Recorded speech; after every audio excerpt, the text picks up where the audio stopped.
substantial things and one is very short. And that is what you've heard today is an example of the dangerous situation we get into. I think what Mike talked about being a legal historian in the context of a courtroom, and made the point that in arguing before an appellate court, it is reasonable to begin a sentence with the rhetorical phrase, American history and tradition show.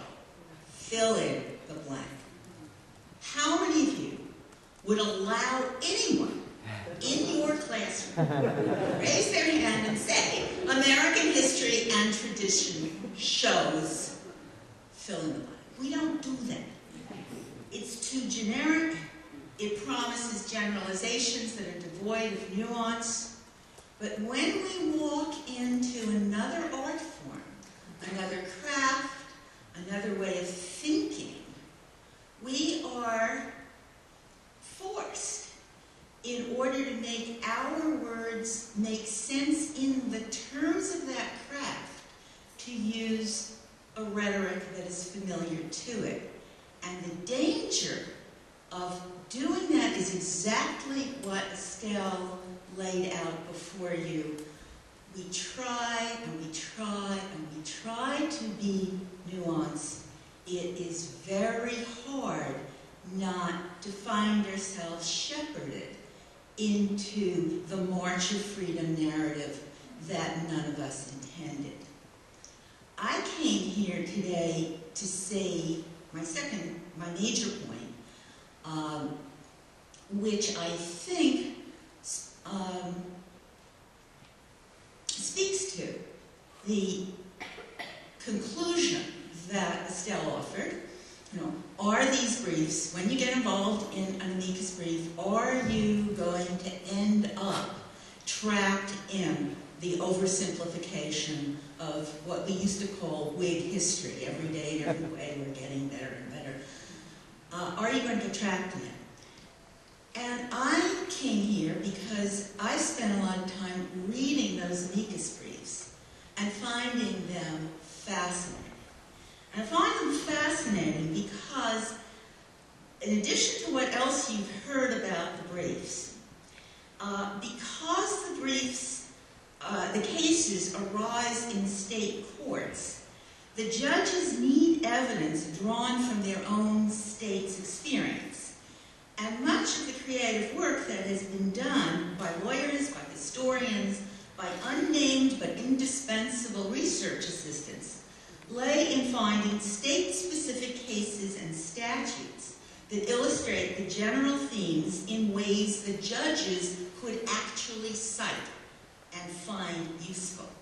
And when they do that, and when you read those cases, and when you read the footnotes in the amicus briefs, what you are drawn into, what I felt myself drawn into, were microclimates, the details and textures of men's and women's private lives that I am here to suggest are useful to historians in all fields to take advantage of for our descriptive work and for the large historical narratives in which we are engaged. And I offer these comments also because I'm struck by how powerful these details are for resisting the trivialization of feminism and its agendas. What do these friend of the court briefs teach in the narratives that you've heard outlined? One is lesson one, how to think like the founders.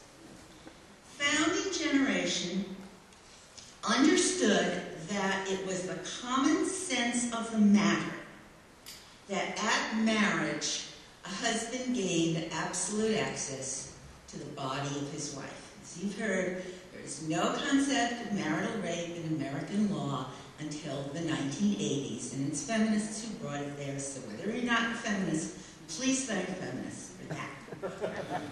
In making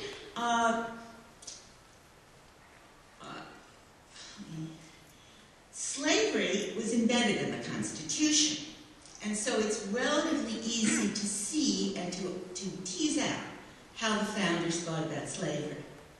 But family law and the arcane practice of coverture is not in the federal Constitution. It's found in state law. It was damped down and hidden, but coverture still lurks there. And the historian's briefs record the state's complicity in an anti-democratic system that has long been central to Americans' understanding of democracy and continues to lurk in the interstices of modern society.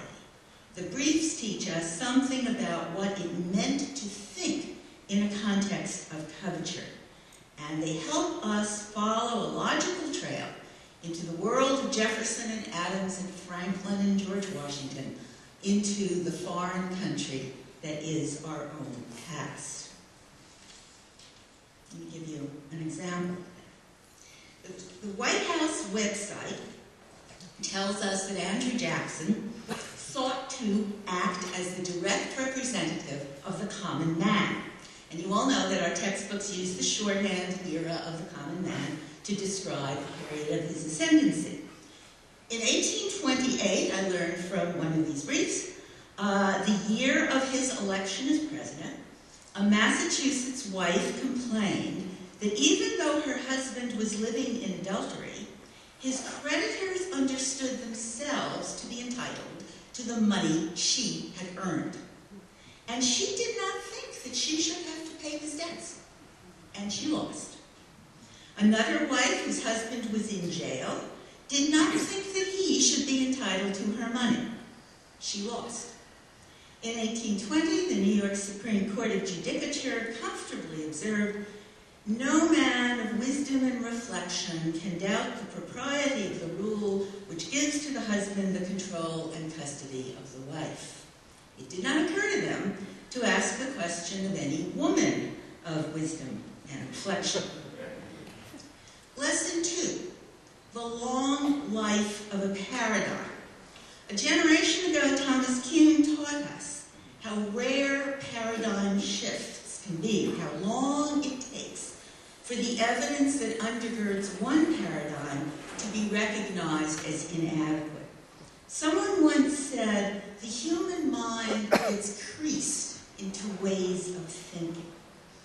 To watch coverture resist transformation is to appreciate better the power and authority that husbands have had over wives deep into our own time.